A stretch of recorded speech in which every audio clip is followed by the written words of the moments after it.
বিশ্বনবীজির চাচা যে ওয়াদা দিয়েছিলেন সে ওয়াদা পূরণ করলেন। এক পর্যায়ে যখন পয়গম্বর দ্বীনি দাওয়াতের কাছ থেকে বিরত হলেন না, মক্কার লোকেরা তখন বন্ধুরা আমার নেতার উপরে তারা ভয়ঙ্কর সিরিয়াসলি রাগান্বিত হয়ে গেল। এক পর্যায়ে বন্ধুরা আমার বয়কট করে দিল। পুরা মক্কার সকল গোত্রের লোকেরা সম্মিলিত বলল, খবরদার, খাজা আবু তালেব এবং তার বংশের কোনো লোকের সঙ্গে কথা বলতে পারবা না, সালাম দিলে উত্তর দিতে পারবা না, তোমরা তাদেরকে সালাম দিতে পারবা না, কেমন আছে জিজ্ঞাসা করতে পারবা না, তারা যদি কেমন আছে জিজ্ঞাসা করে তার উত্তর দিতে পারবা না, তাদের কাছে কোনো কিছু বিক্রি করতে পারবা না, তারা কোনো কিছু বাজারে বিক্রি করতে আনলে কেউ খরিদ করতে পারবা না। এক কথায় টোটাল বয়কট। খুব ভালো করে বুঝবেন, পুরা মহল্লার পুরা এলাকার সমস্ত মানুষের একজন মানুষও তাদের সঙ্গে কথা বলে না, তাদের কেউ খাওয়া দেয় না, তাদের কাছ থেকে কেউ খাওয়া নেয় না। কি কষ্টের সময় দিন চলতেছিল, 1 বছর 2 বছর না বন্ধুরা আমার 3 বছর পর্যন্ত এতটা ভয়ঙ্কর অবস্থায় চলে গেলেন। বিশ্বনবীজি এবং তার চাচারা জীবন বাঁচানোর তাগিদে গাছের পাতা খাইতেন, জীবন বাঁচানোর তাগিদে। তবুও খাজা আবু তালেব আল্লাহর পয়গম্বরের দ্বীনের কাজে বন্ধুরা আমার বাধা প্রদান করবে তাদের পক্ষে অবস্থান নেয় নাই। এত বড় কোরবানি করলো খাজা আবু তালেব, শেষ পর্যন্ত দুনিয়া থেকে বিদায়ের মুহূর্তে কালেমা নসিব হয় নাই। বলুন তো দেখি, এখন কাল কিয়ামতের কঠিন ময়দানে খাজা আবু তালেবের জন্য জান্নাত না জাহান্নাম? কথা বলেন না কেন? অথচ পয়গম্বর, শেষ পয়গম্বরের জন্য এত কোরবানি করলেন, দ্বীনের জন্য এত কোরবানি করলেন। এত কোরবানি করার পরেও তার জন্য জাহান্নাম কেন? কারণ আল্লাহর কোরআনে আল্লাহ প্রথমেই বলে দিয়েছেন, আমি তো জান্নাতের খরিদার বানাই ইমানদার ছাড়া অন্য কাউকে না। নেকি তোমার যতই থাক, বাংলাদেশের মুসলমান ভালো করে শুনেন, নামাজ পড়ি, রোজা রাখি, হজ করি, যাকাত দেই, লম্বা দাড়ি, লম্বা টুপি, পাগড়ি, এরপরে চিল্লাই যাই, পিসাবের দরবারে যাই, বাবার ওখানে বড় বড় গরু পাঠাই। কথা বলেন না কেন? আছে না আমরা? রাহমাতুল্লাহি ওয়া বারাকাতুহু। ইন্নাল হামদালিল্লাহ نحمده ونستعينه ونستغفره ونؤمن به ونتوكل عليه ونعوذ بالله من شرور أنفسنا ومن سيئات أعمالنا من يهده الله فلا مضل له ومن يضلله فلا هادي له ونشهد أن لا إله إلا الله وحده لا شريك له ونشهد أن سيدنا وسندنا وحبيبنا وشفيعنا وطبيبنا وطبيب قلوبنا وأولانا ومولانا محمدا عبده ورسوله الذي أرسله بالحق إلى الخلق بشيرا ونذيرا وداعيا إلى الله بإذنه وسراجا منيرا أما بعد فأعوذ بالله من الشيطان الرجيم بسم الله الرحمن الرحيم إن الذين آمنوا وعملوا الصالحات كانت لهم جنات الفردوس نزلا خالدين فيها لا يبغون عنها حولا صدق الله مولانا العظيم وصدق رسوله النبي الأمي الكريم ونحن على ذلك لمن الشاهدين والشاكرين والذاكرين والحمد لله رب العالمين اللهم صل على سيدنا مولانا محمد وعلى آله وأصحابه وبارك وسلم اللهم صل على محمد النبي الأمي وعلى آله وسلم تسليما يا رب صل وسلم دائما أبدا على حبيبك خير الخلق كلهم الحمد لله আজ 9 অক্টোবর 2025 ইংরেজি বৃহস্পতিবার দিনগত রাত জামিয়া খাদিজাতুল কুবরা মহিলা মাদ্রাসার ইন্তেজামে আয়োজিত নবম বার্ষিক ওয়াজ মাহফিলের সদরে ইজলাস শ্রদ্ধাভাজন সম্মানিত সভাপতি মুআজ্জাজ হযরত বুজুর্গ উলামায়ে কেরাম বিভিন্ন দ্বীনি মাদারিস থেকে আগত আজিজ তালাবা বিভিন্ন অঞ্চল থেকে সমাগত সম্মানিত সুধী সর্বপ্রথম মহান আল্লাহ পাকের দরবারে আলী শানে লাখ কোটি শুকর যে রব্বে করিম বড় দয়া করে আমাদের হায়াতকে দীর্ঘায়িত করে আজকের এই মুহূর্ত পর্যন্ত সুস্থ সবল রেখে দুনিয়ার শত ব্যস্ততাকে পিছনে ফেলে রেখে দ্বীনের নিসবতে কোরআনে পাকের মোহাব্বতে জান্নাতি আয়োজনে আহলুল্লাহদের মজলিসে আমাদের কাউকে খতিব কাউকে মুখাতাব হিসাবে নিরাপত্তার সাথে উপস্থিতির তৌফিক দিলেন সে মহান মহিয়ানের দরবারে আমরা প্রত্যেকেই শুকরগুজার হচ্ছি জবান খুলে ভক্তি সহকারে মোহাব্বত নিয়ে দিল থেকে আবেগের সাথে উচ্চ কণ্ঠে সকলেই পড়ে নেই আলহামদুলিল্লাহ আলহামদুলিল্লাহ। মুহতারাম হাজিরিন, অনেক লম্বা আলোচনা করার প্রয়োজন নেই। আমার ঘড়িতে এখন 11টা বেজে 19 মিনিট। আমি 12টা পর্যন্ত টার্গেট নিয়ে কথা বলতে থাকি।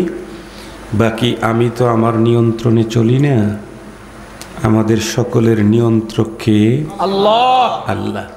ওয়ামা তাশাউনা ইল্লা আন ইয়াশা আল্লাহু রব্বুল আলামিন। আমি চাইলে হবে না, আমার চাওয়া যদি রব্বুল আলামিনের চাওয়ার সাথে মিলে যায় তাহলে আমারটা হবে। তাছাড়া আমি হাজার চেষ্টা করলে তাই হবে যা রব চেয়েছেন। इंसान हजारों कोशिश से कुछ भी नहीं कर सकता है, आखिर वही हो जाता है जो मंजूर खुदा होता है। তো আমি এই অল্প সময়ে কোন সাবজেক্ট কোন বিষয়ের উপরে কথা বলবো, তো আমার মনে হয় বর্তমান সময়ে একটা সাবজেক্টের উপরে কথা বলা অত্যন্ত জরুরি। কারণ পুরফিতান দৌর, হাজারো গমরাহি ভ্রষ্টতার সায়লাব। এখন নবীজি যে ভবিষ্যৎবাণী করে গেছেন আমরা এখন সেই টাইমটাই পাস করতেছি। নবীজি বলে গেছেন পৃথিবীতে এমন একটা সময় আসবে যখন জ্বলন্ত আগুনের আঙ্গার হাতের উপরে রাখাটা সহজ হলেও দিনের উপরে থাকা সহজ হবে না। এই সময়টাই সেই সময় আমার মনে হচ্ছে।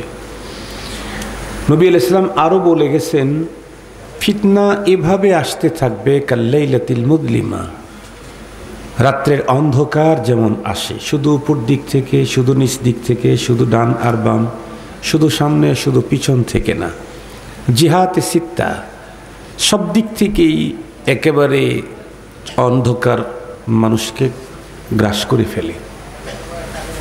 এখন এমনই সিচুয়েশন, একজন মুমিন ফিতনার বেড়াজালে পড়ে সকালে মুমিন থাকলেও সন্ধ্যায় কাফের হয়ে যাবে।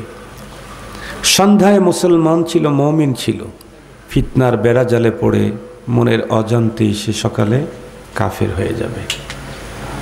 বিষয়টা ওই রকমই ভয়ঙ্কর দিকেই অগ্রসর হচ্ছে। সারা দুনিয়া তার সাথে প্রতিযোগিতায় বাংলাদেশও কম পিছিয়ে নেই। এ কারণে সবচেয়ে গুরুত্বপূর্ণ বিষয়টা আমি আজকে আপনাদের খেদমতে আলোকপাত করতে চাচ্ছি। আমার আলোচনাটাকে সুন্দর করে আপনাদের হৃদয়ঙ্গম করাবার জন্য আমাকে ছোট্ট একটা ভূমিকা আপনাদের খেদমতে পেশ করতে হবে। আপনারা বলুন তো দেখি, এ পৃথিবীর যত মানুষ আছে সকল মানুষের বিশ্বাস একরকমের কি না?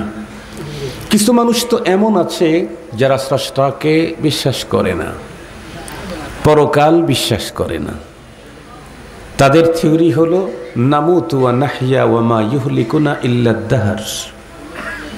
তারা বলে প্রকৃতির কারণে মানুষ পৃথিবীতে জন্ম নেয়, প্রাকৃতিক কারণে মানুষের মরণ হবে, মৃত্যুর জন্মের আগে মরণের পরে কিচ্ছু নাই। আপনারা একটু বলেন না একটা কিছু, নাউজুবিল্লাহ, আউজুবিল্লাহ, আলহামদুলিল্লাহ, যা বলতেছেন একটা বলেন, তাহলে আমি বুঝবো যে আপনারা কোন গ্রুপের লোক। আপনাদের এই উত্তরেই তো আমি বুঝবো যে আপনারা কোন গ্রুপে আছেন। মুহতারাম হাজিরিন, আর একটা প্রকার মানুষ এ পৃথিবীতে আছে, তারা সৃষ্টিকর্তাকে স্বীকার করে, পরপারকে বিশ্বাস করে এবং পরপারের সুখ দুঃখ তারা বিশ্বাস করে। যে নামেই বিশ্বাস করুক, জান্নাত জাহান্নাম, স্বর্গ নরক অথবা আরো কোনো নামে, পরপারের সুখ দুঃখ যারা বিশ্বাস করে, এ জাতীয় প্রতিটি মানুষ পরপারে সুখী হতে চায়, একজন মানুষও দুঃখী হতে চায় না। মানুষ যে পরপারে সুখী হতে চায় তার একটা জ্বলন্ত প্রমাণ, এই তো মাত্র কিছুদিন আগেই আমাদের দেশে হিন্দুদের একটা বড় পূজা হয়ে গেল, তাই না? ধর্মীয় উৎসব। কি পূজা এটা? দুর্গা। দুর্গাটাই তো মনে হয় বড়। আচ্ছা, দুর্গা পূজা হয়ে গেল।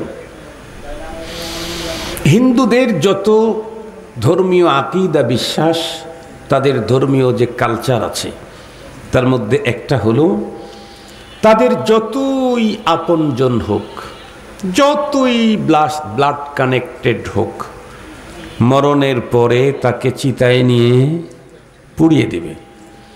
এবং দেখবেন তাদের সিস্টেমটাই হলো সবচেয়ে কাছের লোকটা প্রথম আগুনটা দেবে, সবচেয়ে কাছের লোক। এমনকি কলিজার টুকরা সন্তানও যদি মারা যায় তাকেও চিতায় নিয়ে পোড়ায়।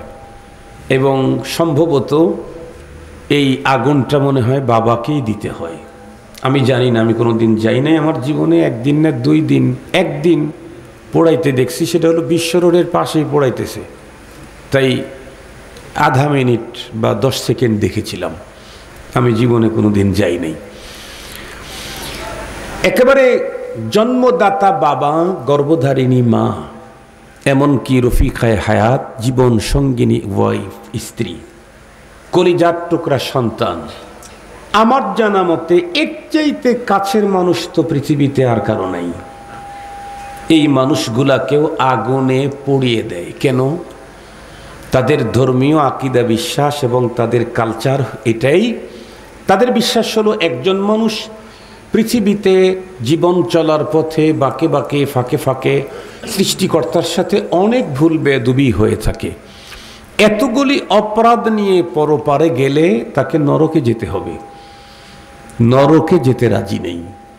এজন্য তারা অতি আপনজনকে আগুন দিয়ে পুড়িয়ে অপরাধ দুনিয়াতেই অপরাধ থেকে মুক্ত করে স্বর্গে পাঠায় দেয়। এটা হলো তাদের বিশ্বাস। আগুনে পোড়ায় কোথায় পাঠায়? তাদের বিশ্বাস, আমাদের বিশ্বাসের কথা বলতেছি না। তারা স্বর্গে পাঠায়। আমি এখান থেকে যেই জিনিসটা নিতে চাচ্ছি সেটি হলো যে একজন হিন্দু, সে তার অতি আপনজন কলিজার টুকরা, জন্মদাতা বাবা, গর্ভধারিণী মা, তাকে আগুনে পোড়ায়া হলেও পরপারে স্বর্গেই পাঠাইতে চায়, নরকে কেউ যেতে চায় না। আগুনে পুড়ে হলেও স্বর্গেই যেতে চায়, নরকে কেউ যেতে চায় না। সেই দিক থেকে আমরা মুসলিম, আমরা জান্নাত জাহান্নাম বিশ্বাস করি। তো আমরা যারা জান্নাত জাহান্নাম বিশ্বাস করি তারা পরপারে জান্নাতি হতে চাই না জাহান্নামী? জান্নাতি সবাই তো, সবাই। এখন জিজ্ঞাসা করতে চাই, যেই জান্নাতি হতে চাই, এই জান্নাত কি আমার আপনার কারো দাদা বাড়িতে আছে না নানা বাড়িতে আছে? দাদা বাড়িতে কোনো জান্নাত নাই, নানা বাড়িতেও নাই। তাহলে ওই দিক থেকে ওয়ারিশ সূত্রে পাওয়ার কোনো সম্ভাবনা নাই। নিজেরা নিজেরা জান্নাত তৈরি করি নেই, জান্নাত তৈরি করেছেন কে? এটার মালিক কে? আল্লাহ। এই চশমাটার মালিক আমি। এই চশমাটা আমি যদি ইচ্ছে করি ওনাকে নির্ধারিত মূল্যে দিব, ইচ্ছা করলে আমি বিক্রি করব, ইচ্ছা করলে বিক্রি করব না, সেটা টোটাল আমার পার্সোনাল ব্যাপার। বিক্রি করতে গেলে ইচ্ছা করলে যেই টাকা দিয়ে কিনেছি তার চাইতে লাভে বিক্রি করতে পারি যদি কেউ কিনতে চায়, অথবা সেম দামে বিক্রি করতে পারি, অথবা অর্ধেক দামে, অথবা 4 ভাগ 1 দামেও দিতে পারি, 1 ভাগ, অথবা ফ্রি দিতে পারি। টোটাল এটা সবগুলা নিয়ন্ত্রণ করবে কে? যে মালিক। কথা বলেন, যে মালিক।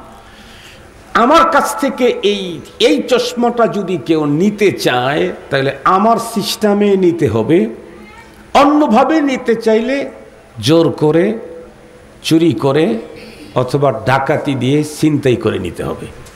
এছাড়া এই আমার চশমা আপনারা কেউ নেওয়ার কোনো সুযোগ নাই। আমি জিজ্ঞেস করতে চাই, জান্নাত যেহেতু আল্লাহ বানাইছেন, আল্লাহ মালিক, এটা যদি আমরা কেউ নিতে চাই তাহলে জোর করে নেওয়ার সিস্টেম আছে নাকি? ছিনতাই করার সিস্টেম আছে নাকি? জান্নাত চুরি করারও কোনো সিস্টেম আছে নাকি? নাই। তাহলে কেমনে নিতে হবে? মালিক, জান্নাতের মালিক রব যেভাবে দিতে চান সেভাবেই আমাকে নিতে হবে। বাইরে কোনো পদ্ধতিতে জান্নাতের মালিকানা পাওয়া যাবে না।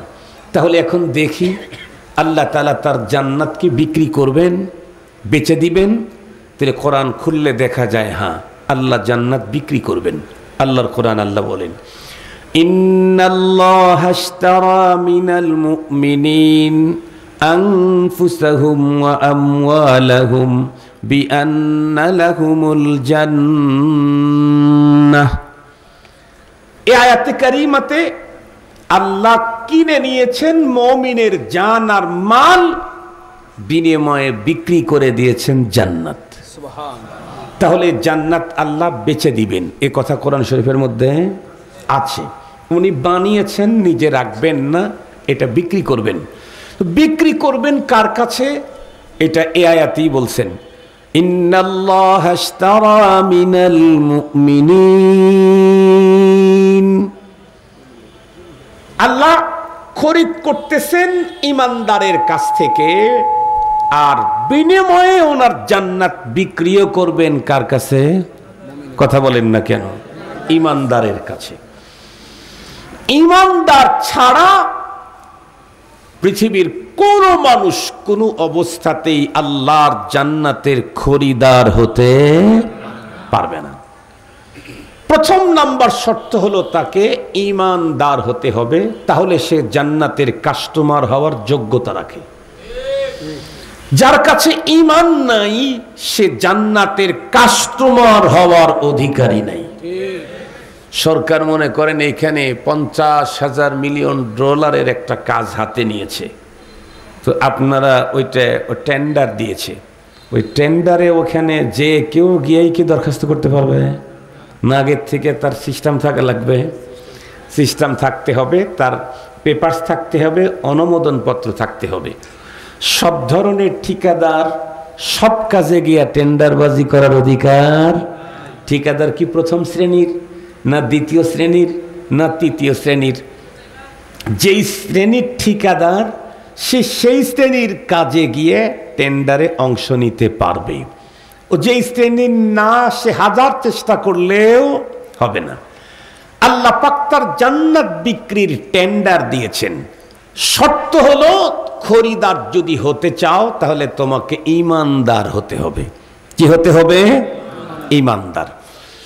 ঈমানদার কমপক্ষে প্রথম নাম্বার যেই জিনিসটা, তাকে ঈমানদার হতে হবে। তো ঈমানদারের কাছে আল্লাহ জান্নাত বিক্রি করবেন। তো এই কথাটা মাথার মধ্যে রাখেন। আমি এই আয়াতের উপরে আলোচনা করতেছি না, তো আমার আলোচনা হলো ইন্নাল্লাযীনা আমানু ওয়া আমিলুস সালিহাত। এই জন্য কথাটা ওই ধাঁচে আপনাদের খেদমতে উপস্থাপন করব। এই আয়াত যদি আমি খুতবার ভিতরে পড়তাম, আর এক পদ্ধতিতে আয়াতের তাফসীরটা পেশ করতাম। ভালো করে শুনেন। এখন আমরা তো প্রত্যেকেই পরপার বিশ্বাসী। যত মানুষ পরপারে যাবে, কতগুলা মানুষ যাবে? বর্তমান পৃথিবীর অর্ধেক মানুষ পরপারে যাবে। কথা বলেন না কেন? সবাই। আদম আলাইহিস সালাম থেকে শুরু করে কিয়ামতের আগ পর্যন্ত একদম শেষে যেই মানুষটা জন্ম নিবে তাদের প্রত্যেককেই আল্লাহর আদালতে দাঁড়াতে হবেই হবে। কোরআনে হাকিমে আল্লাহ তাআলা স্পষ্ট ঘোষণা দিয়েছেন। কুল্লু নাফসিন যায়িকাতুল মাউত সুম্মা ইলাইনা তুরজাউন।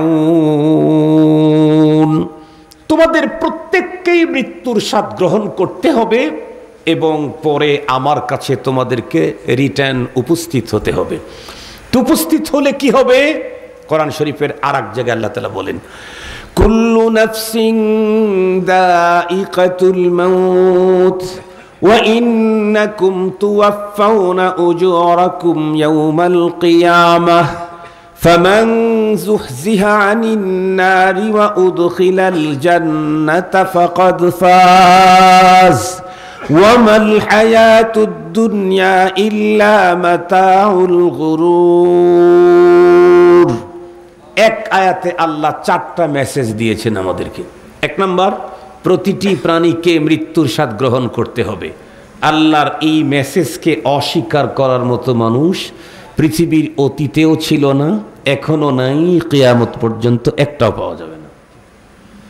যত নাস্তিক বলেন, নাস্তিকের বাপ দাদা 14 গোষ্ঠী বলেন, কুল্লু নাফসিন যায়িকাতুল মাউত, প্রতিটি প্রাণীকে মৃত্যুবরণ করতেই হবে। খোদাই এই মেসেজকে মিথ্যা বলার সুযোগ সাহস কারো নেই। যত বড় নাস্তিকই হোক, আল্লাহকে অস্বীকার করে, কিন্তু মৃত্যুকে অস্বীকার করার লোক দুনিয়ায় নেই। ধর্ম অস্বীকার করে, কোরআন অস্বীকার করে, দ্বীন অস্বীকার করে, কিন্তু মৃত্যুকে অস্বীকার করবার কোনো সুযোগ নেই। দ্বিতীয় নম্বর মেসেজ কি?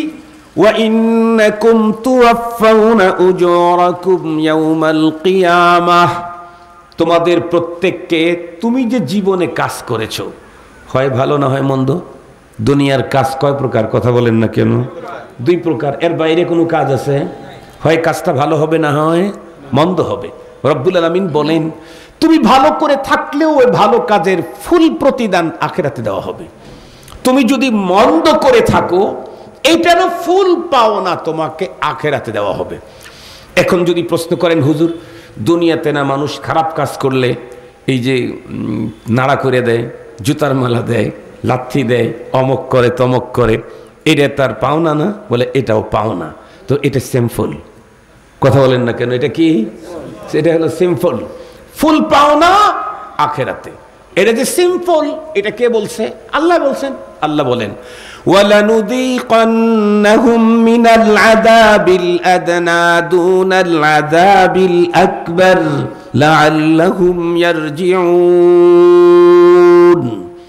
আল্লাহ বলেন, লানুযীকান্নাহুম মিনাল আযাবিল আদনা, আমি তাদেরকে দুনাল আযাবিল আকবার, পরপারের ফাইনাল পাওনা ভয়ঙ্কর শাস্তির আগে দুনিয়াতে একটু সিম্পল দেই। কেন? যাতে করে ও তওবা করে আমার দিকে ফিরে আসে, লাআল্লাহুম ইয়ারজিউন। তাহলে নেক কাজের কারণে আপনি দুনিয়াতে যত সম্মান পাচ্ছেন, এটা আপনার নেক কাজের ফাইনাল পাওনা না, এটাও সিম্পল। ফাইনাল পাওনা তো আপনাকে জান্নাতে দান করা হবে। সুবহানাল্লাহ। নেক কাজের ফাইনাল পাওনা কোথায়? জান্নাতে। আর বদ কাজের ফাইনাল পাওনা আগুনের গর্তের ভিতরে, আযাবুল হারিক, আযাবুন নার, আযাবুন আলিম, আযাবুন আযীম, আযাবুম মুহিন। আল্লাহ তাআলা এক এক সময় এক এক শব্দ দিয়ে সেই পরপারের ভয়ঙ্কর শাস্তিকে আল্লাহ তাআলা মানুষের সামনে, বান্দার সামনে ব্যক্ত করেছেন। আমি যে কথাটা আপনাদের খেদমতে বলতে চাচ্ছি, পৃথিবীর সমস্ত মানুষ পরপারে যাবে। যাওয়ার পরে টোটাল মানুষ 3 অবস্থা, 3 গ্রুপ হবে। একটা গ্রুপ প্রথম চান্সেই জান্নাতে যাবে, আর জীবনে কোনোদিন জান্নাত থেকে বের হতে হবে না। আর একটা গ্রুপ প্রথম চান্সেই জাহান্নামে যাবে, জীবনে কোনোদিন জাহান্নাম থেকে বের হতে পারবে না। আর একটা গ্রুপ প্রথম চান্সে জাহান্নামে যাবে, এরপরে স্বল্পমেয়াদী দীর্ঘমেয়াদী সাজা ভোগের পর আবার জান্নাত তাকে দিয়ে দেওয়া হবে। আমি জিজ্ঞেস করতে চাই, আমরা যারা পরপারে যেতে চাই, জান্নাতি হতে চাই, তারা কোন পদ্ধতিতে জান্নাতি হতে চাই? প্রথম, মানে প্রথম চান্সেই কোন রকমের দুঃখ বেদনা ক্লেশ ক্লান্তি ছাড়াই ডিরেক্ট মরবো, তো আল্লাহর জান্নাতে যাব ঝামেলা ছাড়া। এটাই তোমরা চাই? সবাই চাই? সবাই? তাহলে এই পদ্ধতিতে জান্নাতে যেতে চাইলে রব আমাদেরকে সিস্টেম বলে দিয়েছেন। পথ হলো তোমার দুইটা। কয় পথ? দুই পথ। এই দুই পথের যে কোনো এক পথ দিয়ে তুমি ডিরেক্ট জান্নাতে যেতে পারবা। তৃতীয় কোনো পথ আবিষ্কার করলে কিন্তু হবে না। দুইটা পথের একটা একটু লম্বা আর একটা একটু শর্ট। আমাদের দেশের মানুষ সব বিষয়ে শর্টই চয়েস করে।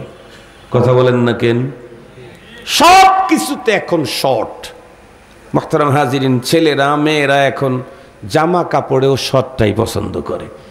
যুবকরা শর্ট গেঞ্জি পরে, এরপরে যে পরনের প্যান্ট আছে এটা টাইট পরে। স্বাভাবিক অবস্থায় হাঁটা চলা করলে কোনো ঝামেলা হয় না। বিশেষ কোনো কারণে যদি রুকু করা লাগে, মানে উপর হওয়া লাগে, তাইলে কিন্তু কথা বলেন প্যান্ট আর গেঞ্জির মাঝখানে সদরঘাট। এরপরেও ছেলেরা ওইটাই চয়েস করে।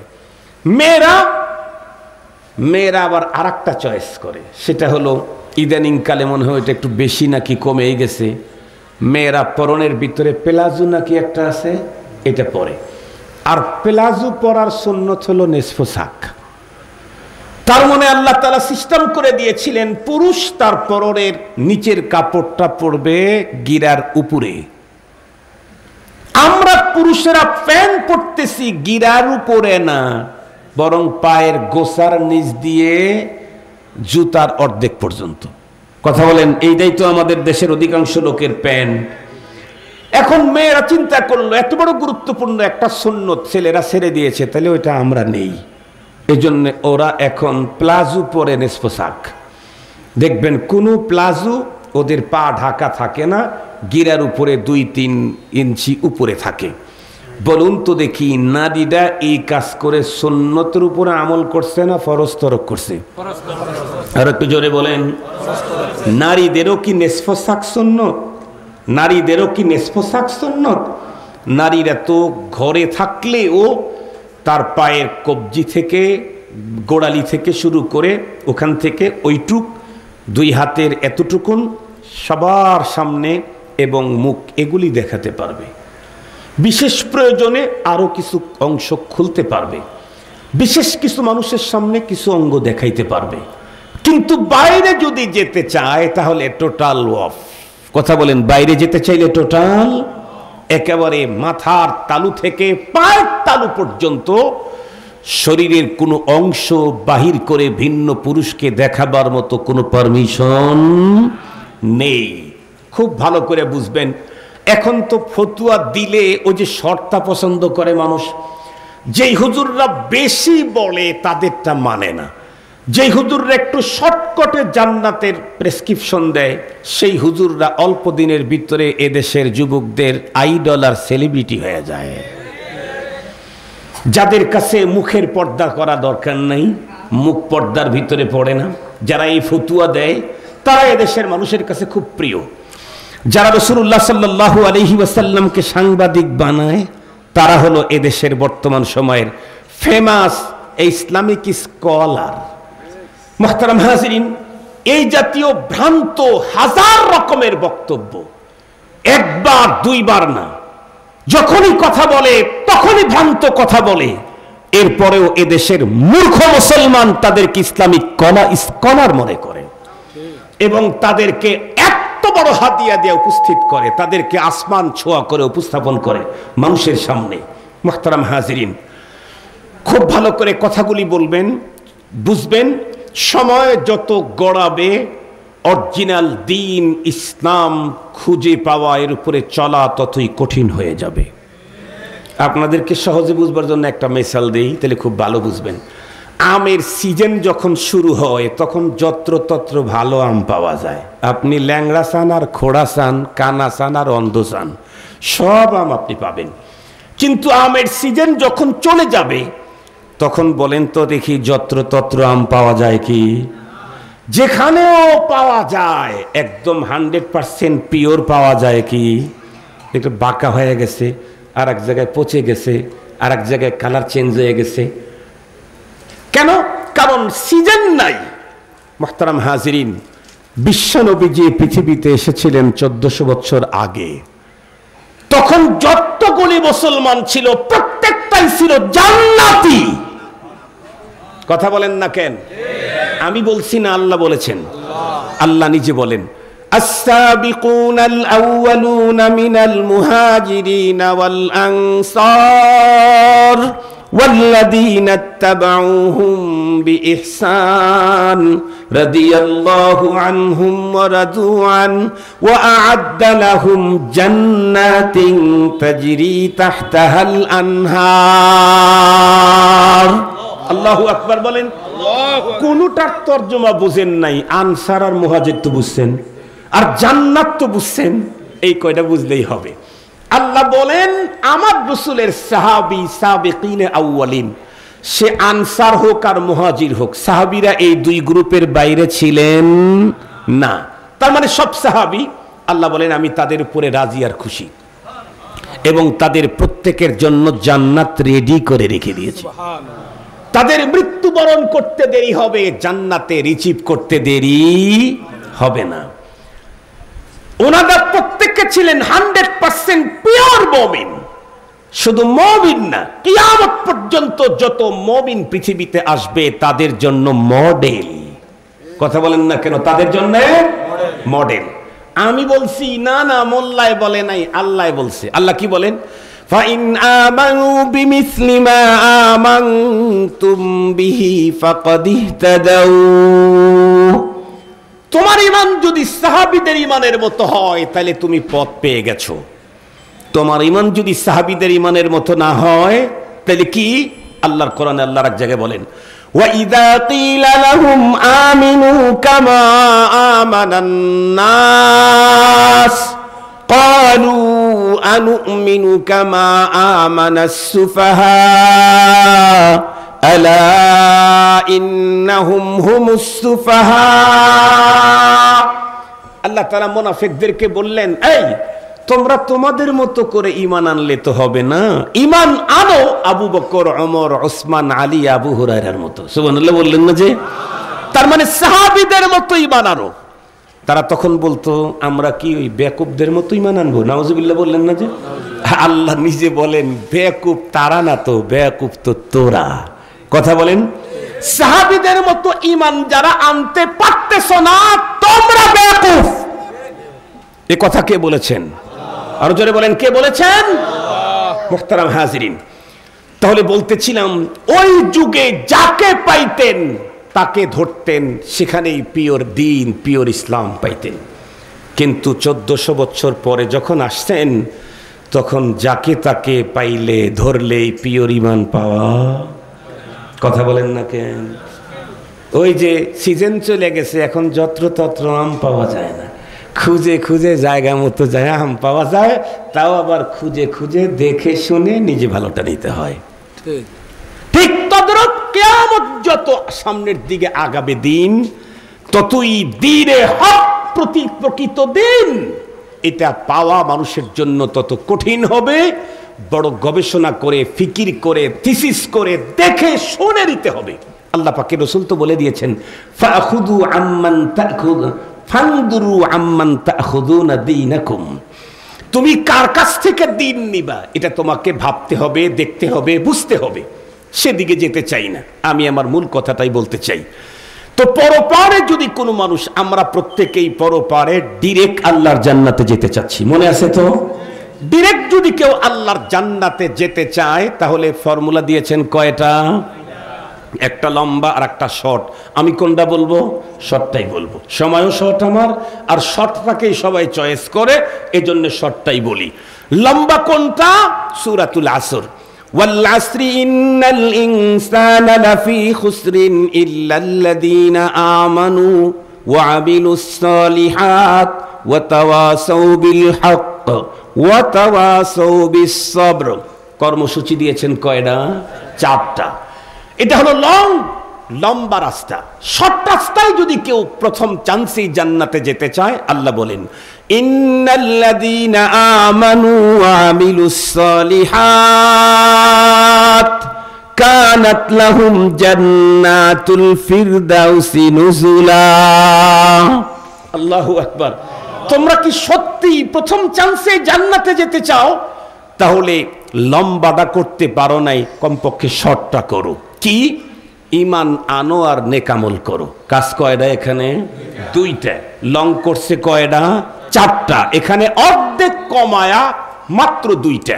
একটা হলো ঈমান আর একটা হলো নেক আমল। আগেই বলেছি ঈমান ছাড়া জান্নাতের খরিদার হওয়ার কোনো সুযোগ নেই।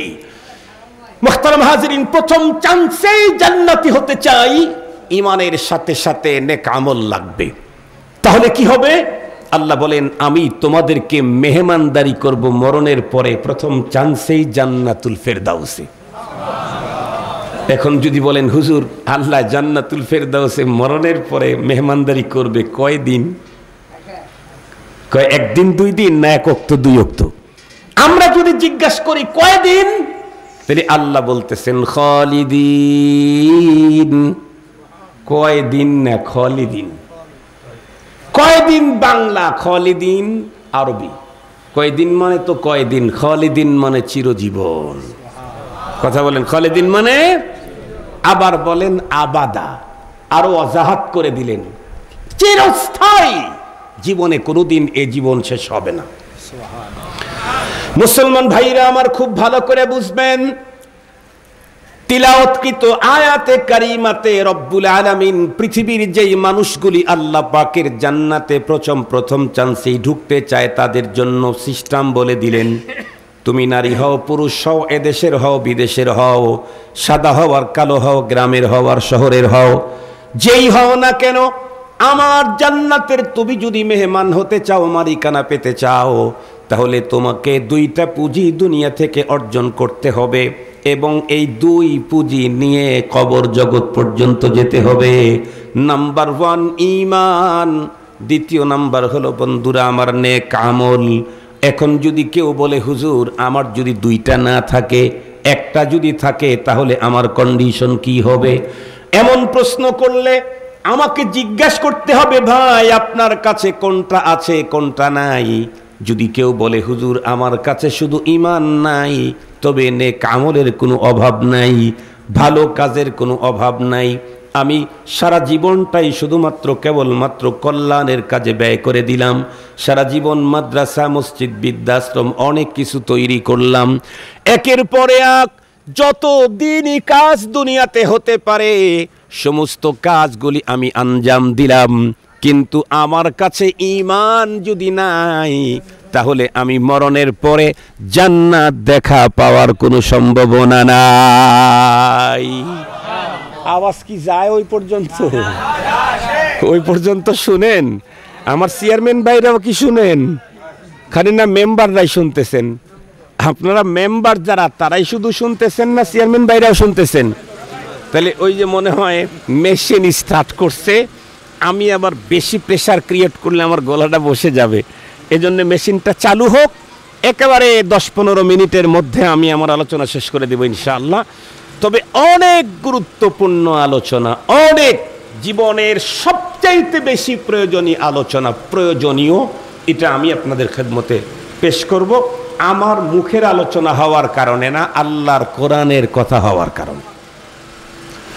তো বলতেছিলাম, যদি কেউ বলে হুজুর আমার শুধু ঈমান নাই, নেক আমল হাজার হাজার ডজন ডজন করেছি, তামাম জীবনটাই নেক আমলের ভিতরে কাটিয়ে দিয়েছি, কল্যাণের কাজ করেছি, উন্নত কাজ করেছি, তাহলে বলা হবে, আগেই বলা হয়েছে আল্লাহ পাক তার জান্নাত বিক্রি করবেন, প্রধান শর্ত হলো তাকে কি হতে হবে?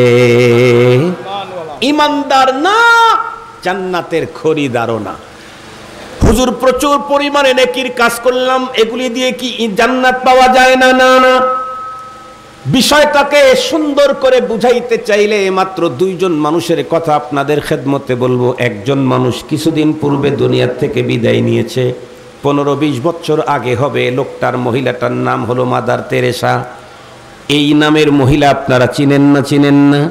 বাংলাদেশেও ওই মহিলার নামে অনেক বন্ধুরা আমার কিছু বাংলাদেশেও আছে কোনায় কোনায়। এই মহিলাটার লাইফ হিস্টোরির ভিতরে লিখেছে, মহিলাটা সারা জীবন মানব সেবা করেছে, সৃষ্টির শ্রেষ্ঠ মানুষের সেবায় সে এতটাই নিবেদিত প্রাণ ছিল, সে জীবনে কোনোদিন বিয়েটা পর্যন্ত করে নাই। তার থিওরি ছিল, আমি যদি কাউকে স্বামী হিসাবে গ্রহণ করে নেই, সেই স্বামীটাকে তো কিছু সময় আমাকে দিতে হবে। এতটুকুন টাইম সৃষ্টির শ্রেষ্ঠ মানব সেবা ব্যাহত হোক, এটা আমি চাই না। এজন্য সে জীবনের 7টা পর্যন্ত নিল না, টোটাল লাইফটাই কাটায় দিল বন্ধুরা আমার সৃষ্টির শ্রেষ্ঠ মানব সেবায়। মানব সেবা সে এতটাই উন্নত করেছিল, দুনিয়া তাকে অনেকবার গোল্ড মেডেল দিয়েছে মানব সেবায়। এই মহিলাটা দুনিয়ার থেকে বিদায় নিয়ে চলে গেল। বলুন তো বন্ধুরা আমার, মহিলাটা কি জান্নাতি হবে নাকি জাহান্নামী? কেন? কারণ আল্লাহ ঘোষণাই দিয়েছেন, ইন্নাল্লাহা আশতারা মিনাল মুমিনিন, ইমানদার ছাড়া আমি কারো কাছে জান্নাত বিক্রি করি না। এ কথা আল্লাহ পাকের ঘোষণা। সঙ্গত কারণেই যত বড় নেক আমলি করুক না কেন, মাদ্রাসা, মসজিদ, বৃদ্ধাশ্রম, মডেল মসজিদ, মডেল মাদ্রাসা, ইতিমখানা, শিশু সদন, আরো দুনিয়ার সব কাজ যদি করে ফেলে, এরপরেও জান্নাতে যাবে না। শুধু কি তাই, খায়রুল কুরুন, সোনালী যুগের একজন মানুষের ইতিহাস আমাদের প্রত্যেকের জানা। বিশ্ব নবীজির চাচা খাজা আবু তালেব, বন্ধুরা আমার, উনি সোনালী যুগের মানুষ। কেমন মানুষ? বিশ্ব নবী, আখিরি নবী মুহাম্মদুর রাসূলুল্লাহ সাল্লাল্লাহু আলাইহি ওয়াসাল্লামের আপন চাচা। শুধু কি আপন চাচা তা না, উনি ওনার জীবনে আল্লাহর পয়গম্বরের পিছনে এমন মেহনত, এমন কষ্ট, এমন খেদমত, এমন ভালোবাসা দিয়েছেন, পৃথিবীর ইতিহাসে আর একজন চাচা ওই পরিমাণে ভালোবাসা দেওয়ার প্রমাণ পাওয়া যায় না। শুধুমাত্র কেবলমাত্র বিশ্ব নবীজির জন্যেই খাজা আবু তালেব কোরবানি করেছিলেন তা না, বরং ইসলামের জন্যেও ওনার কোরবানি এত বেশি, আমার আপনার মতো দুর্বল 10,000 মুসলমানের কোরবানি এক জায়গায় করলেও আবু তালেবের কোরবানি ইসলামের জন্য বেশি হবে। যদি বলেন হুজুর কেমনে, ভালো করে শুনেন, একটা ঘটনা শুনাই। বিশ্ব নবীজি মক্কাতুল মুকাররমাতে যখন মানুষদেরকে দ্বীনের দাওয়াত দেওয়া শুরু করলেন, চতুর্দিক থেকে বন্ধুরা আমার সব ধর্মের লোকেরা ঐক্যবদ্ধ হয়ে গেল। এক পর্যায়ে তারা ঐক্য জোট করে ফেলল কি, যে কোনো মূল্যে মুহাম্মাদের এই কার্যক্রম বন্ধ করায় দিতে হবে, কারণ আমাদের সবার বাপদাদার ধর্মের বিরুদ্ধে তার অ্যাকশন। এই জন্য আমরা সম্মিলিত অ্যাকশন না নিলে এটা বন্ধ হবে না। এক পর্যায়ে মক্কার সমস্ত গোত্রের লিডারেরা এক সময় হযরতে খাজা আবু তালেবের কাছে এসে বললেন, ওগো আমাদের নেতা, আপনার ভাতিজা আমাদের সবার ধর্মের বিরুদ্ধে কথা বলে নতুন ধর্ম আমদানি করেছে, মানুষদেরকে দাওয়াত দিতে থাকে, আপনি এটাকে বন্ধ করেন, নাইলে কিন্তু সম্মিলিত আপনার বিরুদ্ধে আমরা অ্যাকশনে যাব। বিশ্বনবীজির চাচা পয়গম্বরকে ডেকে বললেন, ভাতিজা, সমস্ত গোত্রের লোকেরা ঐক্যমত হয়ে আমার কাছে এসেছিল, এখন তারা বলতেছে তোমার মিশন বন্ধ করতে। বাবা, আমি তোমাকে সব ধরনের সহযোগিতা ভালোবাসা দেব, তুমি একটু তোমার এই মিশন কাজটা বন্ধ করে দাও।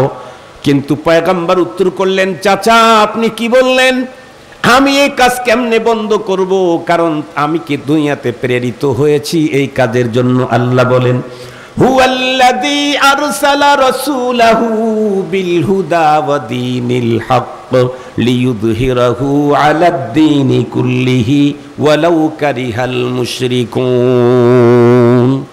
রব তো তার রাসূলকে পাঠানি এই জিম্মাদারি আর কাজ দিয়ে, দ্বীনে হক দিয়ে, যাতে করে আল্লাহ পাক রব্বুল আলামিনের নবীগণ সকল ধর্মের উপরে দ্বীনে হককে বিজয়ী করে। সুবহানাল্লাহ বলবেন না? শুধু কি তাই না, না, আল্লাহ পাক আরো তার রাসূলকে ডেকে বললেন, কুল হাদিহি সাবিলি আদউ ইলাল্লাহি আলা বাসীরাতিন আনা ওয়া মানিত্তাবানি। ওগো আমার হাবিব, আপনি স্পষ্ট বলে দিন, হাদিহি সাবিলি, এটাই আমার কাজ, আমি মানুষকে আল্লাহর দিকে ডাকবই ডাকবো। শুধু আমার কাজ না, আমাকে যারা অনুসরণ করবে তাদের কাজ হলো মানুষদেরকে আল্লাহর দিকে আহ্বান করা। সুবহানাল্লাহ বলেন।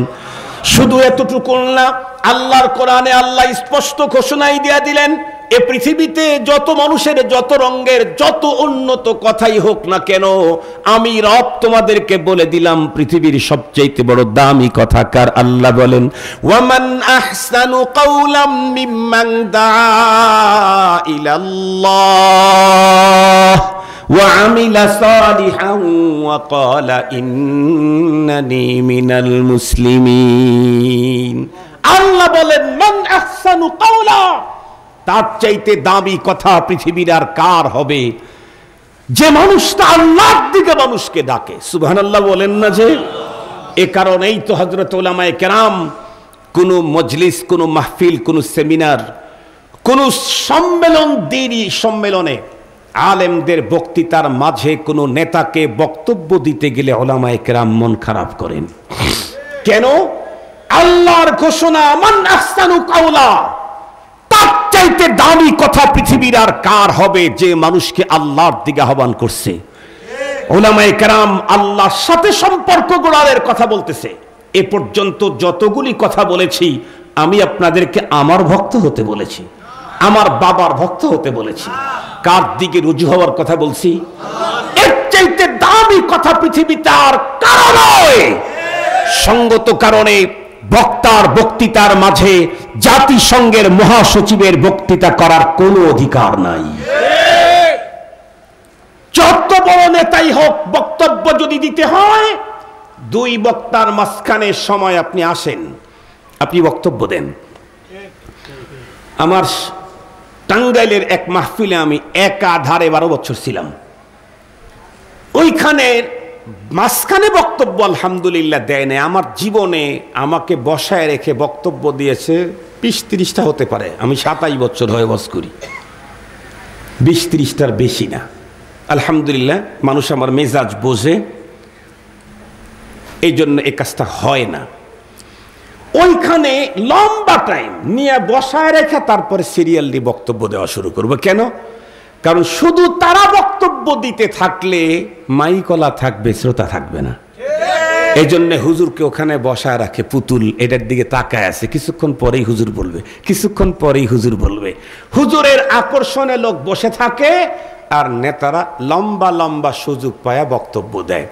কি বক্তব্য দেয় আর না দেয় তা আল্লাহই ভালো জানে। গর্বের সাথে বলে, আমরা তো ইসলাম সম্পর্কে অত ভালো কিছু জানি না। এটা তো লজ্জার কথা, এটা আবার বড় করে বলে কেমনে? কথা বলেন না কেন? ধর্মের সম্পর্কে আমাদের অত ভালো কিছু জানা নাই, এটা তো লজ্জা। আপনি মুসলিম হওয়ার পরে ধর্ম জানেন না, তে আপনি কি কসু শিখলেন? সেটা আবার জোর গলায় বলে, তারপরে আবার উল্টা পাল্টাও বক্তব্য দেয়। বড় হুজুর, বড় আলেম, শেখুল হাদিস বসে আছে, ওইখানে আবার মাঝে মাঝে হাদিসও বলে। হাদিস যেটা বলে খালি জাল না, বেজাল আর জাল সবগুলো মিলে। ওই যে মাঝে মাঝে বলে হাদিস আছে উতলুবুল ইলমা ওয়ালাউ বিসিন, এই হাদিস আপনারা সারা জীবন শুনছেন, কিন্তু এটা জালো বেজালো। কথা বলেন, এটা কি কথা বলেন না কেন? এটা কি জালো? আবার কথা বলেন না কেন ভাই? এটা জালো বেজালো। এটা রাসূলুল্লাহর জবান থেকে জীবনেই বের হয় নাই। এ শব্দ পয়গম্বর কোনো দিন বলেন নাই।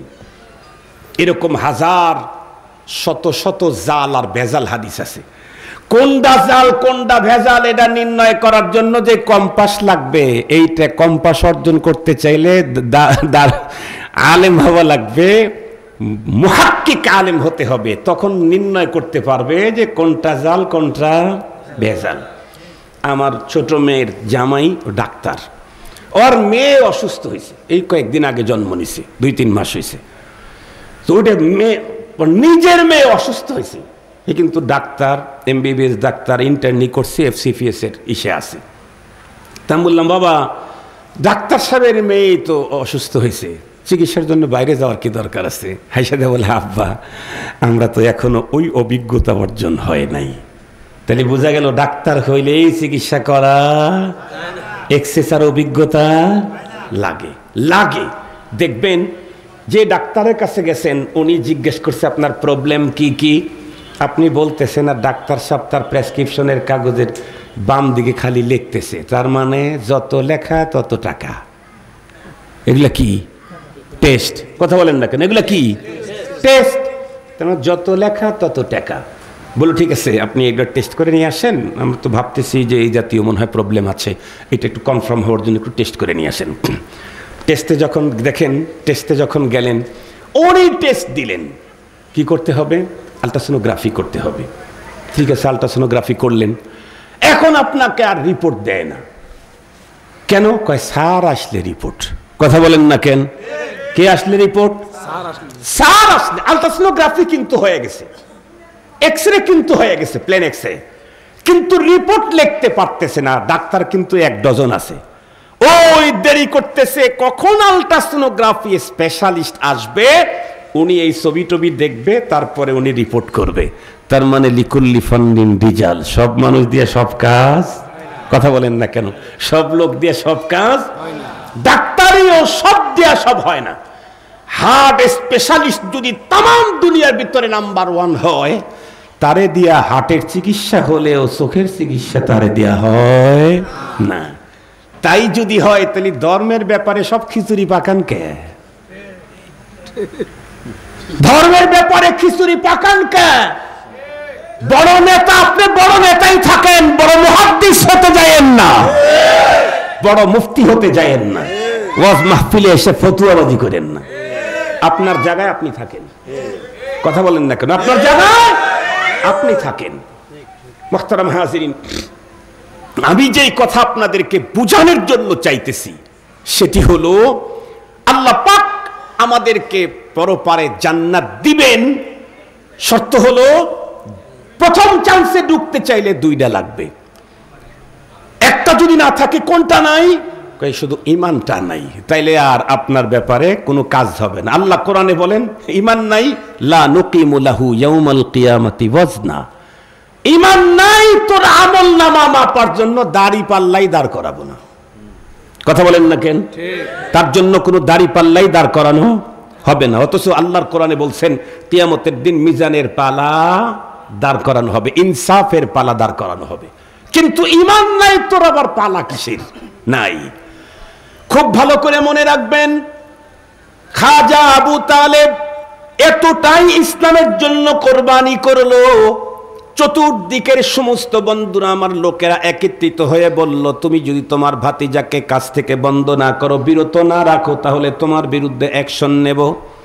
নবীজিকে এসে যখন বললেন, নবীজি চাচাকে ডেকে বললেন, চাচা, এই কাজ থেকে আমার জীবদ্দশায় হায়াতে ফিরে আসার কোনো সুযোগ নাই।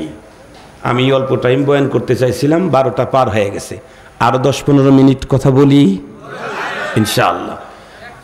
মুসলমান খুব ভালো করে বুঝবেন, যখন বললেন ভাতিজা, বাবা, চাচা, এই কাজ থেকে বিরত থাকার কোনো সুযোগ, পারমিশন আমার নাই, তখন চাচা বন্ধুরা আমার পিঠ ফিরায় নিলেন না, বললেন, বেটা, তাই যদি হয়, তাহলে তুমি আল্লাহর নামে তোমার কাজ মিশন তুমি করতে থাকো।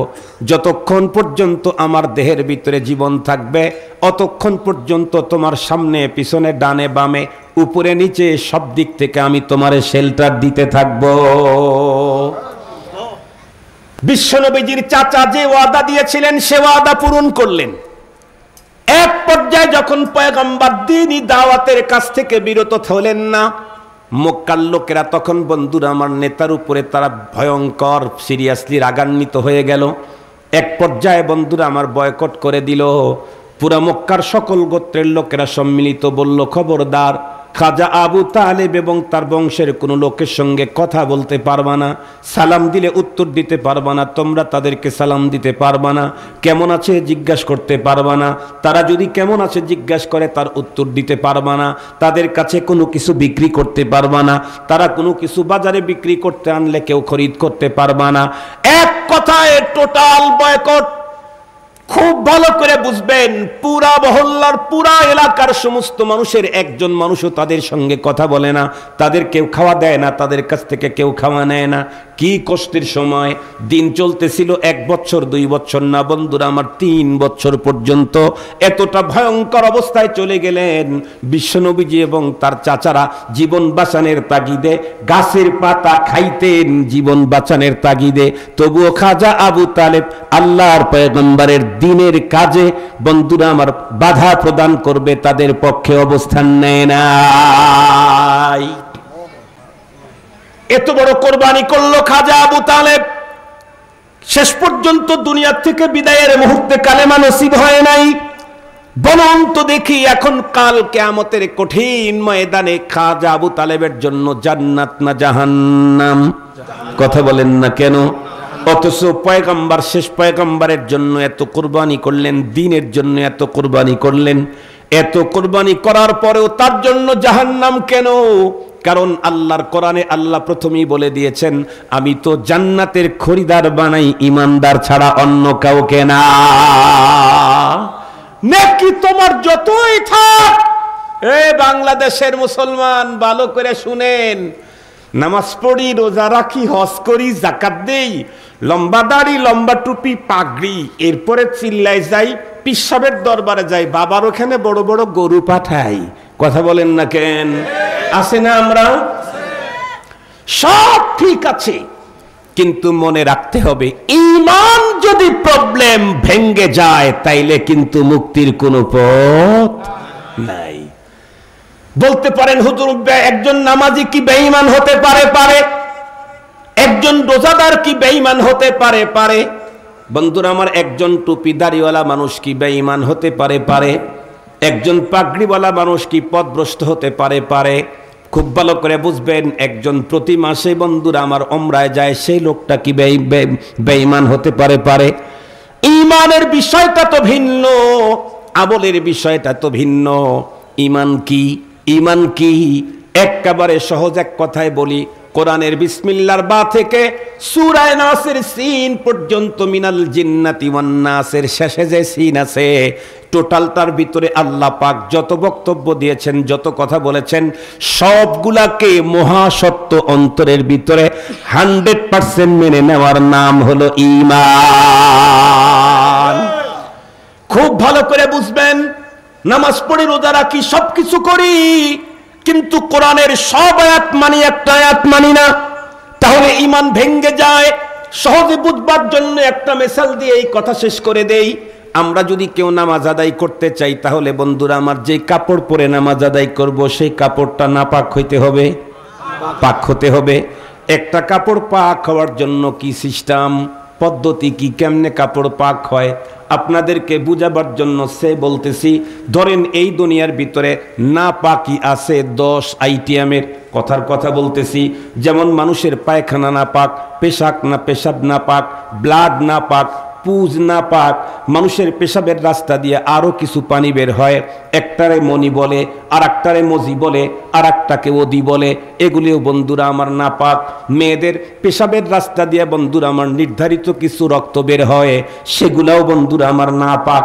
এই জাতীয় যত না পাক আছে, সবগুলি না পাক থেকে যদি কাপড়টা সেফ থাকে, তাহলে কাপড়টা, একটু বলেন না কাপড়টা, কিন্তু বলুন তো দেখি, 10 আইটেমের নাপাকির সবগুলা থেকে কাপড়টা সেফ থাকলে কাপড় পাক হয়। বলুন তো দেখি, নাপাক হওয়ার জন্য কি 10 আইটেমই লাগে? খুব ভালো করে বুঝবেন। এই জন্য বলছি, জীবনের একটা দামি কথা শুনে যান, নাপাক হওয়ার জন্য 10 আইটেম লাগে না। পেশাবও লাগতে হবে, পায়খানা লাগতে হবে, ব্লাড লাগতে হবে, পুজ লাগতে হবে, তারপরে কাপড় নাপাক হবে। কথা বলেন না কেন? কয়টা লাগলে না পাক? 5টা লাগলে, 2.5টা, 2টা, একটা লাগলে কি কিছু না পাক না পুরা না পাক? খুব ভালো করে বুঝবেন, ইমানদার হতে চাইলে কোরআনের বিসমিল্লাহর বা থেকে সূরা নাসের সিন পর্যন্ত রব যা বলেছেন, বুঝে আসুক আর না আসুক, সবগুলাকে বন্ধুরা আমার অন্তরের অন্তঃস্থলে গহীন থেকে বিশ্বাস করতে হয়। তাহলে ঈমান। বেঈমান হওয়ার জন্য পুরা কোরআন অবিশ্বাস করা লাগে না, অর্ধেক ঈমান অর্ধেক কোরআন অবিশ্বাস করা লাগে না, একটা সূরাও অবিশ্বাস করা লাগে না, সূরার একটা আয়াত অবিশ্বাস করা লাগে না, কোরআনের একটা শব্দ অস্বীকার করলে আর ঈমান থাকে না। এখন বলেন, বাংলাদেশে এমন ঘটনা ঘটছে কিনা? হুজুর সুদের বিরুদ্ধে ওয়াজ করেছে, পরে হুজুরকে ধইরা পিটায় রক্তাক্ত করে দিয়েছে। কথা বলেন, ঘটনা ঘটছে না ঘটে নাই? ঘটছে। যেই লোকগুলা বন্ধুরা আমার মসজিদের ভিতরে হুজুরের ওয়াজ শুনে পরবর্তীতে হুজুরকে পিটাইলো সুদের কথা বলার কারণে, এই লোকগুলা বন্ধুরা আমার বলেন তো দেখি কোরআনের ওই আয়াতকে 100% বিশ্বাস করছে? এই জন্য হুজুরে পিটাইছে? তাইলে ওই লোকগুলা কি? কথা বলেন না কেন? ঘুষের বিরুদ্ধে কথা বলার কারণে যদি কোন আলেম কোন বক্তার মাইকটাকে যদি বন্ধুরা আমার ছিঁড়ে নেওয়া হয়, মুসলিম বন্ধুরা আমার মনে করতে হবে এটা টাটকা বেঈমান। বন্ধুরা আমার নারীদের পর্দার বন্ধুরা আমার পক্ষে কথা বললে নারীদের বের হওয়া যাবে না বেপর্দায়। এই জাতীয় বক্তব্য দেওয়ার পরে আমাদের দেশের সুশীল যারা আছে তারা যদি কোনো বক্তব্য দেয় আলেমের বিরুদ্ধে কথা বলে, তাহলে বুঝতে হবে এটা তাজা বেঈমান। কথা বলেন না কেন? টাটকা বেঈমান। কারণ পর্দার কথা কোরআনে আল্লাহ বলেছেন, একটা বিশ্বাস করলেই শেষ। এখন বলেন কোরআনের বর্ণিত একটা বিধান একটা শব্দ অস্বীকার করলে যদি ফুলফিল বেঈমান হইয়া যায়, কেউ যদি ক্ষমতার আশায় বলে ওপারের এপারের লোকদেরকে রাজি করেই তো ক্ষমতায় যাওয়া লাগবে, তাছাড়া বাংলাদেশের ক্ষমতায় থাকা যায় না, এই জন্য যদি কেউ বলে ফ্যামিলি এবং সামাজিক জীবনে শরিয়া মানি, রাষ্ট্রীয় জীবনে মানি না, এখন আর কথা নাই। নিজের গাড়ে গেছে নাকি? আপনারা তো বলেন নাই, আপনারা বলছেন নাকি? আর একটু জোরে বলেন। কথা বলতে বড় সাবধান। বিগত সরকার 16 বছর পর্যন্ত এমন ভাবে বন্ধুরা আমার জমে বসেছিল, এদেশের প্রত্যেকটি মানুষই মনে করত যতক্ষণ পর্যন্ত শেখের বিটি দুনিয়াতে বেঁচে আছে অতদিন পর্যন্ত তারে কেউ ক্ষমতাচ্যুত করতে পারবে না। ঠিক বললাম না? ঠিক বললাম? এই কথা সকলে বন্ধুরা আমার বলতো, রাস্তার ভিতরে চাষতলে সব জায়গায় এটাই বলতো। বলুন তো দেখি, এত বড় পাওয়ারফুল বন্ধুরা আমার একজন মহিলা, তার পাওয়ার গেছে কয় কথায়? অমকের ছেলেদেরকে দেব না, রাজাকারের বাচ্চাদেরকে দেব। এক শব্দে তার সারা জীবনের সঞ্চিত সব শেষ। এখন অনেকে বলতেছে ফিরে আসবে, ঘুরে আসবে। ফিরে আসুক আর ঘুরে আসুক, যেটা গেছে ওটা তো আর ফিরে আইব না। কথা বলেন না কেন? মান গেছে না, ইজ্জত গেছে না, সম্মান গেছে না, চোর আর লুণ্ঠনকারী হিসাবে দেশের মানুষ স্লোগান দিয়েছে না, ফ্যাসিস্ট হিসাবে স্লোগান দিয়েছে না, যেটা দিয়েছে ওইটা ফিরাইব কেমনি? ক্ষমতায় আবার আসলে এসে বসতে পারে, ও বসতে পারে, আল্লাহ চাইলে বসতে পারে। খুব ভালো করে বুঝবেন। কিন্তু তাদের নামে এ পর্যন্ত যা অফিস আদালত অনলাইন অফলাইন কি বলে, এই কি বলে, এই মানে অভ্যন্তরে বিদেশে আন্তর্জাতিক সব জায়গাতে, ইন্টারন্যাশনাল ইন্টারনাল সব জায়গাতে যে বদনাম, টাকা পয়সা, মানুষ খুন, অমক তমক যা সরছে, এটা ফিরেব কেমনে? বলেন বলেন বলেন। এই সব সর্বনাশ হলো কি দিয়ে? কথা বলেন না কেন? ও ভাই, আপনি 80 বছর পর্যন্ত তো নামাজ পড়লেন, রোজা রাখলেন, হজ করলেন, যাকাত দিলেন, হুজুরদেরকে মোহাব্বত করলেন, একেবারে বুড়া বয়সে চিন্তা করে দেখতেছেন কাঁটাতারের ওই পারের লোকদেরকে খুশি না করলে ক্ষমতায় যাওয়া যাবে না, আর কাঁটাতারের ওই পারের লোকেরা ইসলামকে চায় না। তাই বলে দিলাম যে না, রাষ্ট্রীয়ভাবে ইসলাম শরিয়া আমরা বিশ্বাস করি না। তাইলে আপনার 80 বছরের যা আছে সব, কথা বলেন না কেন, সব শেষ হওয়ার পরে তওবা করে আবার নতুন করে ঈমান না এনে যদি মরেন, আর তাম দুনিয়ার সমস্ত 200 কোটি মুসলমান যদি কিয়ামত পর্যন্ত হায়াত পায় আপনার জন্য কুলখানি করে, আল্লাহর কসম একটা গুনাহ আপনার মাফ করাইতে পারবে না, আপনার আমল নামায় একটা নেকিও ঢুকাইতে পারবে না, একটাও না। কারণ অ্যাকাউন্টে দিতে চাইলে অ্যাকাউন্ট নাম্বার থাকা লাগবে না? কথা বলেন না কেন? আপনার অ্যাকাউন্টে টাকা ঢুকাইতে চাইলে অ্যাকাউন্ট নাম্বার থাকা লাগবে না? আরে ভাই, ফোনের কথা বলি, সবার তো অ্যাকাউন্ট নাই, এটা ভালো বুঝবে না, ফোনের কথাই বলি। ফোনের মধ্যে প্যাচ লাগে এক জায়গায়, খুব বেশি প্যাচ লাগে 2টা জায়গায়, একটা হলো 4 আর একটা হলো 8। ঠিক বললাম না? 8-এর ওখানে প্যাচ লাগে কেন? কারণ ইংরেজির 8 বাংলায়, কথা বলেন না কেন, ইংরেজির 8 বাংলায়, ওইখানে যা অনেক সময় বলে ওটা 4 মনে করে, সবগুলো ইংরেজি মনে করছে, ওইখানে যা মনে করছে এটা 4, ওইটা মেরে দিছে। এই একটা একটা ডিজিট ভুল হওয়ার কারণে ফোন দিয়েছে হলো নোয়াখালী, চলে গেছে মহাখালী। ঠিক বললাম কি? ফোন দিয়েছে কোথায়?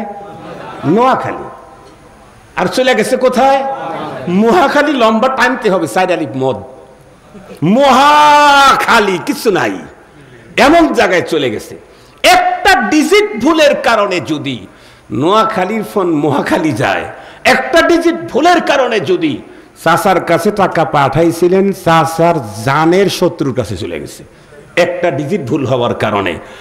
যার ডিজিটই নাই তাক ঢুকাইবেন, তার ওখানে টাকা ঢুকাইবেন কেমনি? যার অ্যাকাউন্টই নাই তার নাম্বারে আপনি ই করবেন কেমনি? ঈমান হলো আমার আপনার পরপারের অ্যাকাউন্ট নাম্বার, এটা হলো আমাদের অ্যাকাউন্ট। যার ঈমান নাই তার আখিরাতের অ্যাকাউন্ট নাই। দুর্বল ঈমান নিয়ে কবরে গেছে, সমস্যা নাই। কেন? ছেলে রেখে গেছো হাফেজ, 5 ওয়াক্ত নামাজের পরই দোয়া করে, আল্লাহুম্মা গফির লানা ওয়া লিওয়ালিদাইনা ওয়া লিউস্তাদিনা ওয়া লিশাইখিনা, আল্লাহ আমারে মাফ করো, আমার আব্বা আম্মা কবরে গেছে তারেও মাফ করো। আর দোয়াগুলা আল্লাহই শিখাইছে। সুবহানাল্লাহ বললেন না? যে সন্তান যখন দোয়া করে রব্বানা রব্বিরহামহুমা কামা রব্বায়ানি সগীরা, আমি জিজ্ঞাসা করতে চাই এই দোয়ার শব্দগুলা কে শিখাইছেন? আল্লাহ শিখাইছেন। আল্লাহ নিজেই আমাদেরকে শিখাইলেন শব্দগুলি এবং দোয়া করার অর্ডার করলেন। আল্লাহর দেওয়া শব্দ ব্যবহার করে দোয়া করলে এই দোয়া বন্ধুরা আমার না মঞ্জুর হওয়ার সম্ভাবনা নাই। এটা জীবনেও না মঞ্জুর হবে না, মঞ্জুর হবেই হবে। বন্ধুরা আমার ছেলে বেঁচে আছে 50 বছর পর্যন্ত, লোকটা 50,000 গুনাহ নিয়ে কবরে গেছে, গুনাহ মাপ নিতে পারে নাই। কিন্তু তার সন্তান, তার ভাই, তার ছাত্ররা 50 বছর পর্যন্ত দোয়া করছে। বন্ধুরা আমার চলতে চলতে 40 বছর পরে তার সব গুনাহ মাফ হয়ে গেছে। এখনো তার সন্তান, তার ছাত্ররা গুনাহ মাপের জন্য আবেদন করে। আল্লাহ পাক তখন বলবেন, তোদের আপন জনের গুনাহ মাপ আগেই হয়েছে, এখনো গুনাহ মাপের আবেদন করলি, আয় আয়, গুনাহ মাপের আর দরকার নাই, নেকির প্যাকেট দিয়ে দিলাম। গুনাহ মাপের দরকার নাই, কারণ ওটা মাফ হয়ে গেছে। এই জন্য কি দিলাম? মাঝে মাঝে দোকানে গেলে যেই জিনিসটা কম পাওয়া যায়, দোকানে কাঁচা বাজারে গেছি একদিন, বলছি ভাই এই করলা দেও। হুজুর করলার দাম বেশি তো, লোকজন খায় না, নিয়ে আসলে নষ্ট হয়ে যায়, অল্প কিছু হবে, কতটুকু আছে দেও। তো ½ কেজিরও একটু কম হয়। ওর ভিতরে 2টা আলু দিতেছে, এই আলু দিলে করে, হুজুর আলুর যে দাম করলারও সেই দাম। কি বলে? আলুরও যে দাম করলারও সেই দাম। এই জন্য ½ কেজি আলুর ওটা দিয়ে আপনাকে একটু মিল করে দিলাম। দুনিয়ার দোকানদার, ওর কাছে করলা নাই, ও যদি আলু দিয়া মিল করে দেয়, আসমান জমিনের মহান মালিক, আমি আমার বাপের জন্য গুনাহ মাপ চাইতেছি, আমার বাপের আর কোনো গুনাহই নাই, তখন কি বলবে? গুনাহ মাপ করা লাগবে না, নেকির প্যাকেট নিয়ে যা। মনে থাকবে তো ইনশাআল্লাহ? এই জন্য আমার কথা শেষ, আমরা যদি ডাইরেক্ট আল্লাহর জান্নাতে যেতে চাই তাহলে কি লাগবে? আর কি লাগবে? নেক আমল। দুইটার যদি একটা থাকে আর একটা না থাকে, কোনটা আছে? বলে আমল আছে, তাইলে হবে না। ঈমান ছাড়া আমল দিয়া, একটা আছে, কোনটা আছে? ঈমান আছে, তাইলে হবে জান্নাত। সুবহানাল্লাহ বললেন না? যে তবে এই যে অপরাধ করছি, গুনাহ করছি, নামাজ পড়ি নাই, ফাহিশা কথা বলছি, এ কারণে যদি আমি মারা যাওয়ার পরে আমার আপনজন দুনিয়াতে 100 বছর বেঁচে থাকে আর তারা যদি আমার জন্য দোয়া করে, তাইলে আল্লাহর আদালত কায়েম হওয়ার আগ পর্যন্তই এই ঋণ শোধ হয়ে যাবে। আর যদি এমন হয় মরে গেছি অনেক আগে, কিন্তু দোয়া করার কেউ নাই, এরকম আছেন অনেক লোক।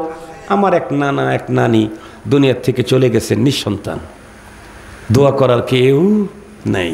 যদি এমন হয় তাহলে তার ব্যাপারে কথা হলো, আল্লাহ তাআলা যদি পরপারে তাকে দয়া করে মাফ করে দেয় তা আলহামদুলিল্লাহ। যদি মাফ না করে স্বল্পমেয়াদী দীর্ঘমেয়াদী সাজা ভোগ করবে। কিন্তু একটা পর্যায়ে আল্লাহ পাক তার ঈমানের কারণে জাহান্নাম থেকে উঠায়া জান্নাতের মালিকানা দিবে দিবে। তার মানে হলো, ফ্যান তো আপনার কাছে ঠিকই বেঁচে দিছি, কিন্তু পুরাপুরি পেট দেন নাই তো। কথা কি বুঝাইতে পারছি? মোবাইল তো আপনার কাছে ঠিকই বেচে দিছি, কিন্তু পুরাপুরি পেমেন্ট দেন নাই, এই কারণে ফোন মোবাইলটা আপনাকে দেওয়া হচ্ছে না। টাকা টোকা গোছায় নিয়ে এসে দেন, আপনার ফোন আপনি নিয়ে যান। আল্লাহ তাআলা পরপারে যে গুনাহ নিয়ে গেছি, নেকি কম করছি, পরপারে কি আর নেকি করার কোনো সুযোগ আছে? কোনো সুযোগ নাই। তাহলে এখন কি কয়, নেকি যেহেতু করার সুযোগ নাই, তাহলে একটু সাজা খাট, একটু পানিশমেন্ট নে, এই পানিশমেন্ট দিয়ে তারপরে চলে যাস। আমাদের মাদ্রাসাগুলোয় সিস্টেম আছে, কেউ যদি খোলার তারিখে হাজির না হয় তাহলে 200 টাকা, 200 টাকা যদি দিতে না পারে 5টা বেত খেতে হবে। কোনটা নিবে? সরকারের আইনেও আছে কি 2 বছরের কারাদণ্ড, 50 লাখ টাকা জরিমানা, অনাদায়ে আরো 1.5 বছর কারাদণ্ড। কথা বলেন না কেন? তাহলে দুনিয়ার সব জায়গাতেই তো এই সিস্টেম আছে, আল্লাহর কাছেও এই সিস্টেম আছে। আল্লাহ তাআলা আমাদের সকলকে ঈমান আর নেক আমল নিয়ে দুনিয়া থেকে যাওয়ার তৌফিক দান করুক।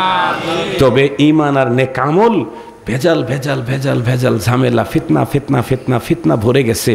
হক্কানি আলেমদের কাছাকাছি থাকেন, হক্কানি আলেমদের দিক নির্দেশনা নিয়েন। ওই খালি ভাইরাল আর ফেমাস দেখেন না, তাইলে কিন্তু আল্লাহর রসুলকে আপনার সামনে সাংবাদিক বানায় ছেড়ে দিব। ওই ভাইরাল বুইরাল দেখেন না, হক্কানি আলেম দেখেন, বড় আলেম দেখেন, মুহাক্কিক আলেম দেখেন। মনে থাকবে তো ইনশাআল্লাহ? আল্লাহ তাআলা আমাদের সকলকে আলোচিত কথার উপর আমল করবার তৌফিক দান করুন। দোয়া করে দেবো না? কিছু বলবে? হায় হায়, আরো 23